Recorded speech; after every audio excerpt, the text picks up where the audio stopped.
Hello, I'd like to begin my presentation for project number 1. Let's see. I'm going to go ahead and share my screen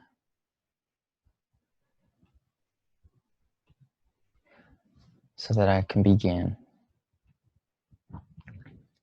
So welcome, this is a presentation about Microsoft's Film Studios Discovery.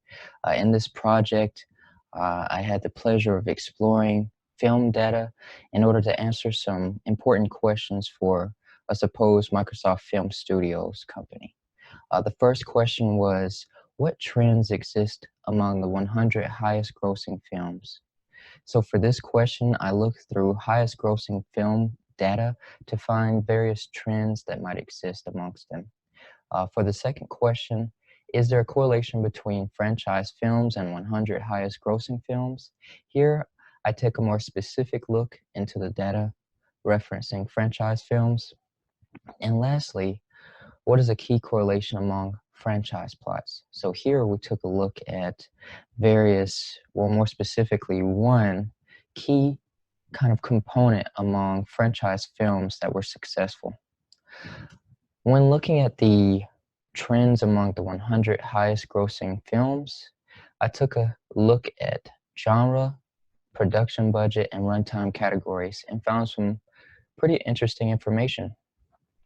Here I was able to see, as this chart demonstrates, that adventure and action films were among the most common within that top 100 grossing films bracket, and that the average worldwide gross of action films within that 100 highest grossing was $750 million. The production budget insights were also very valuable. We found that $170 to $221 million was the typical budget for a top 100 grossing film. In this category, action films cost $50 million more on average to make, which made a bit of sense when thinking about the different animations and stunts, props that are involved with an action film.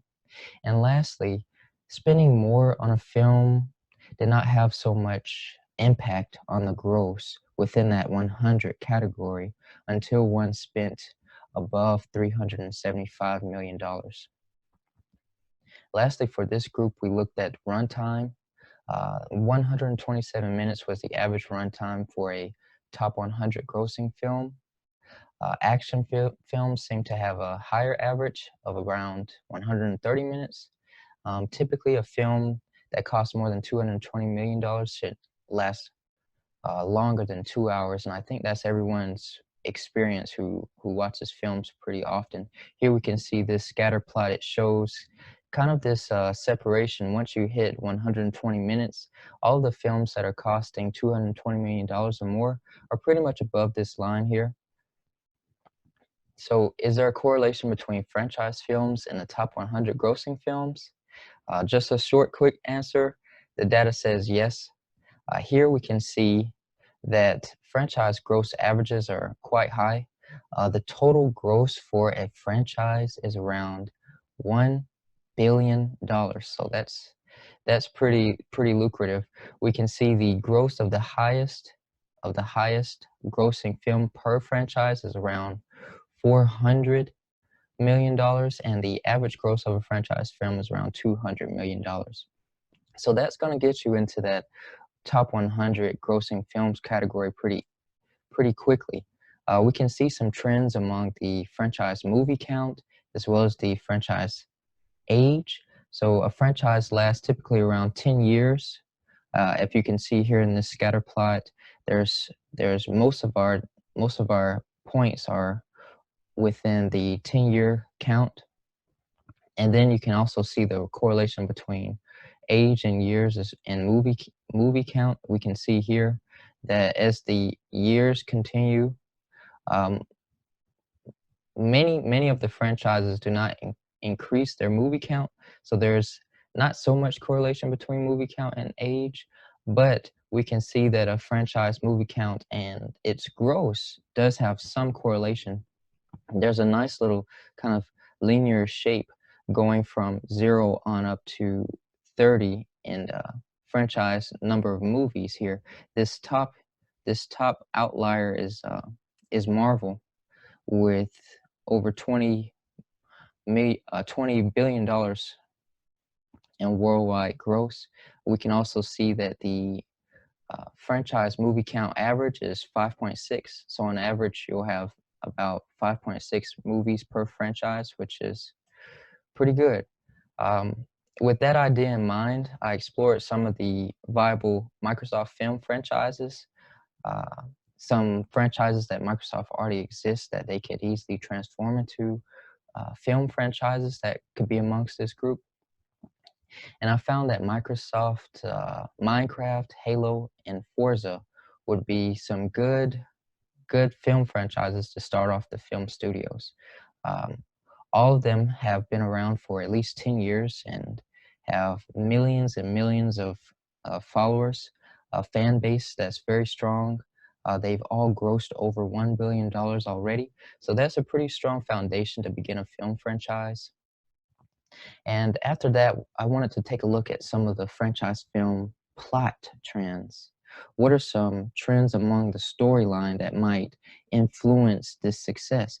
And I found that the hero's journey was something that was very kind of common among those top franchise films. Here we can see a diagram kind of briefing what the hero's journey is. It's this kind of story that the famous mythologist Joseph Campbell has come across and depicted in his work, The Hero of a Thousand Faces, that there's this journey for the hero to start in the ordinary world, have a call to adventure, meet allies, cross some threshold and pass some test, and then bring the rewards of that test back to his original world, his or her original world. This is found in several cultures across the whole time span of history, and even today in our films. Here's a very interesting quote by Joseph Campbell that kind of sums up the hero's journey. It's a fundamental experience that everyone has to undergo, requires a metaphorical death and resurrection, and that is the basic motif of the hero journey, leaving one condition, finding the source of life to bring you forth in a richer, more mature, or other condition. So it seems that throughout history, we have a connection to this plot. And I think the films that take advantage of this are the ones that we see today that have the most success. As we can see here, while my data is a bit limited on hero's journey films, the data that I do have shows that the worldwide grossing average of one of these films is well over the typical average for a franchise film. It's 800 around $850 million. We can see the production budgets are close to $200 million, and the average runtime of a hero's journey film is around 104 minutes. So as we can see here at the bottom, this is just a sample of some of the films that belong to this group. We see Star Wars, The Matrix, The Wizard of Oz, Avatar, many of the Marvel series movies such as Iron Man, Man of Steel. So these are franchises that, and this is just the film value alone, not the books, not the toys or game sales. So it's very lucrative to express this hero's journey in new ways. So my recommendations to the film studios is one, make it an action adventure film with a production budget between 171 and 221 million dollars. It should last around 127 minutes. Number two, make a film franchise. These franchises are quite successful. Some of the franchises that Microsoft could build initially would be Minecraft, Halo, Forza, and if successful within the averages of current franchises, this could bring in over $3 billion for the company. And lastly, use the hero's journey plot. Here we can see that the hero's journey worldwide grossing average is quite high at $845 million. The budget is pretty average in that range of common top 100 grossing films, so that kind of bolsters the idea that these hero journey films usually rank among the top 100. And this plot lends itself very well to the action and adventure genre. My future works will be just doing more research and getting more data, especially on the hero's journey groups. So, combing the film data to find those films that maybe contain all of the sections of the hero's journey, segmenting that data into films that maybe have some portion of that journey, running some machine learning algorithms on scripts of these films, of maybe marketing of these films to see and social media relevant to those films, to just kind of understand what patterns lie among its popularity and success as far as quality among its fan base. And lastly, just doing more research on demographics of the moviegoers who make these films successful. I'd like to thank everyone for their time. I'd like to answer any questions that anyone might have. Thank you. Have a great day.